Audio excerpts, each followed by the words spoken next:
Hello students, आज हम class 12th के बिजनेस स्टडीज का फर्स्ट चैप्टर का अगला पोर्शन देखेंगे।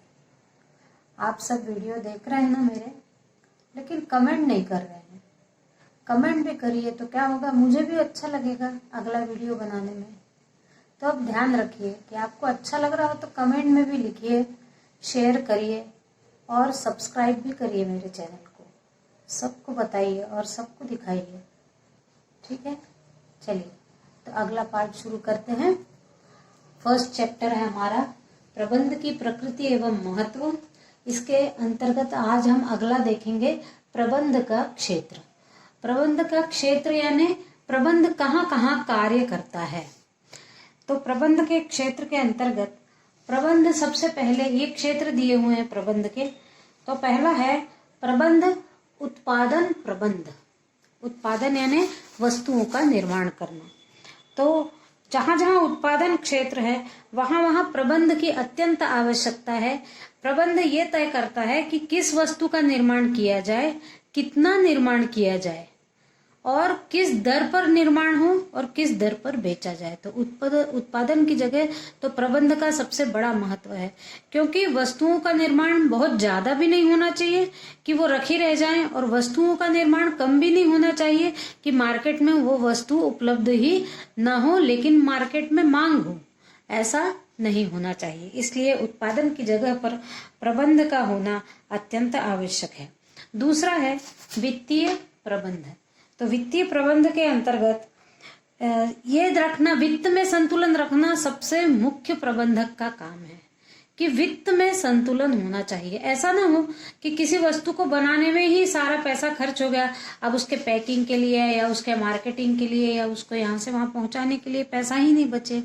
तो एक प्रबंधक का सबसे बड़ा कर्तव्य है कि वो वित्त में संतुलन रखे और वो क्या करे, वस्तु के उत्पादन करने के पहले पूर्वानुमान लगा ले कि कितना खर्च हो सकता है और कितनी लागत लग सकती है। लागत पर भी नियंत्रण किया जा सकता है, किन किन माध्यमों से पैसा कम लगे ये कोशिश की जा सकती है।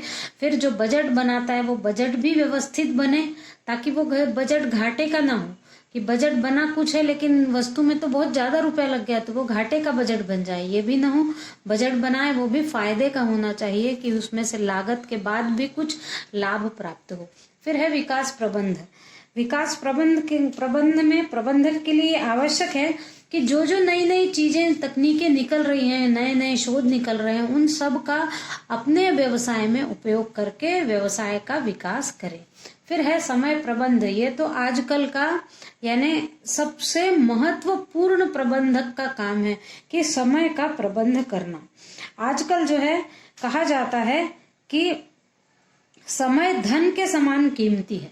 जितना धन कीमती है उतना समय कीमती है। इसलिए एक प्रबंधक के लिए सबसे बड़ी आवश्यकता है कि वो समय का उचित बंटवारा करे। यानी कौन सा कार्य कितने समय में होना चाहिए, कितने समय सारे कर्मचारियों को आना है, कितने समय तक कार्य करना है, कितने समय ज्यादा रोककर काम किया जा सकता है, ये सारा समय का प्रबंधन करना ये एक उसका प्रबंधक का कर्तव्य बनता है। फिर है अगला वातावरण प्रबंधन। यानी उस उद्योग को करते करते या व्यवसाय को करते करते एक प्रबंधक का कार्य है कि वो एक ऐसा वातावरण प्रदान करे कि सामाजिक, आर्थिक और राजनीतिक दृष्टि से सभी पहलुओं से सारा वातावरण सही रहे। ऐसा ना हो कि कोई वातावरण बिगड़ा हुआ और बिगड़े हुए वातावरण में काम करना पड़े, तो वो करना भी उसकी गति अच्छी नहीं हो पाती है, ज्यादा काम नहीं हो पाएगा। इसलिए अपने कर्मचारियों को ऐसा वातावरण प्रदान करे जो स्वस्थ हो और उस वातावरण में सारे कर्मचारी कार्य करें। फिर विपणन संबंध। विपणन यानी होता है मार्केटिंग। ये तो आजकल का सबसे मुख्य है। प्रबंधक मार्केटिंग जितना ज्यादा अच्छी से कर पाएगा उतना ज्यादा अच्छे से उसका माल यहाँ से वहां जाएगा और बिकेगा। उसके बाद क्रय प्रबंध। अब क्रय, किसी भी व्यवसाय के लिए बहुत सारी सामग्री क्रय करना पड़ती है, तो क्रय करने के लिए भी ये देखना आवश्यक है कि कच्चा माल आ रहा है तो वो कितना आ रहा है। ऐसा ना हो कि बहुत सारा कच्चा ही माल आ गया, दूसरा माल और दूसरे श्रमिकों को या बिजली बिल भरने को या कारखाने का किराया देने को पैसा ही ना बचे। तो क्रय प्रबंध व्यवस्थित हो, उचित मात्रा में क्रय करने में उचित पैसा जाए। फिर है संस्थापन प्रबंध। संस्थापन प्रबंध यानी प्रबंध का ये कार्य क्षेत्र ऐसा है कि जो भवन है, संयंत्र है, उनका व्यवस्थापन ठीक से रखना चाहिए। यदि कोई मशीन कई सालों से चल रही है, उसमें रिपेयरिंग नहीं हुई, उसमें ग्रीसिंग नहीं हुई, उसमें ऑयलिंग नहीं हुई और वो बहुत कम प्रोडक्ट निकालने लगी है, तो एक प्रबंधक का क्या कार्य है कि वहां का पूरा संस्थापन, चाहे वो मशीनरी का हो, चाहे भवन का हो, चाहे बिजली का हो, वो व्यवस्थित होना चाहिए। फिर परिवहन प्रबंध। तो प्रबंधक को ये भी जरूरी है कि वस्तुओं का परिवहन अच्छी से हो, पैकिंग अच्छी से हो, ताकि कहीं से यहाँ से वहां ले जाते समय माल टूटे ना कोई और वैसा नुकसान ना हो व्यवसायी का। ये बात ध्यान रखना आवश्यक है कि परिवहन की सुविधा अच्छी से अच्छी और समय पर हो। ऐसा ना हो कि माल बन के पड़ा है लेकिन बाजार में नहीं जा पा रहा, परिवहन की सुविधा नहीं होने के कारण। फिर है कर्मचारी प्रबंध। कर्मचारियों का प्रबंधन भी अच्छी से करना चाहिए। कर्मचारियों को समय समय पर प्रशिक्षण देना, उनके कार्य की सराहना करना, उनको पदोन्नति देना, उनके जीवन स्तर में वृद्धि करना, उनको बोनस देना, इस प्रकार के कर्मचारियों की तरफ भी पूरा प्रबंधन का ध्यान होना चाहिए। नहीं तो यदि कर्मचारी नाराज हो गए और उन्होंने हड़ताल कर दी तो उस व्यवसायी का व्यवसाय पूरी तरह ठप्प हो जाएगा।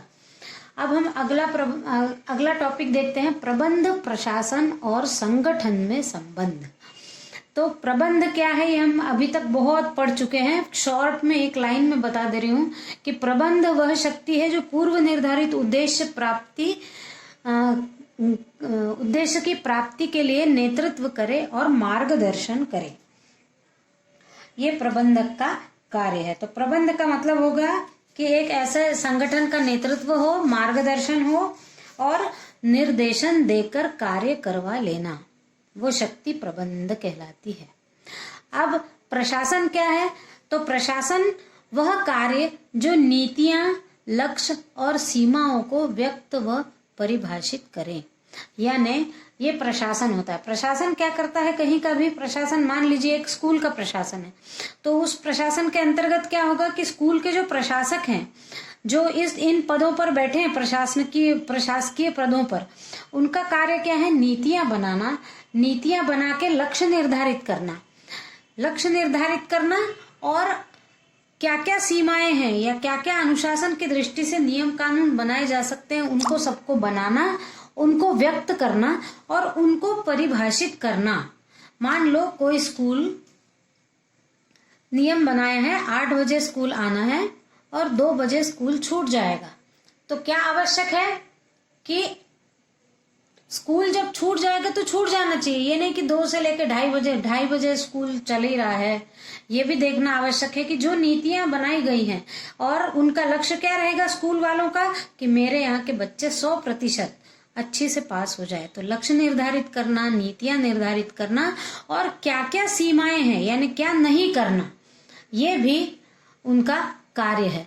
तो ये कार्य प्रशासन कहलाता है। और फिर है संगठन। तो किसी कार्य को पूरा करने के लिए किन किन क्रियाओं को करें और किन कर्मचारियों को वो कार्य वितरित करें, ये निर्धारण करने वाला संगठन कहलाता है। बस आज हम इतना ही पढ़ेंगे।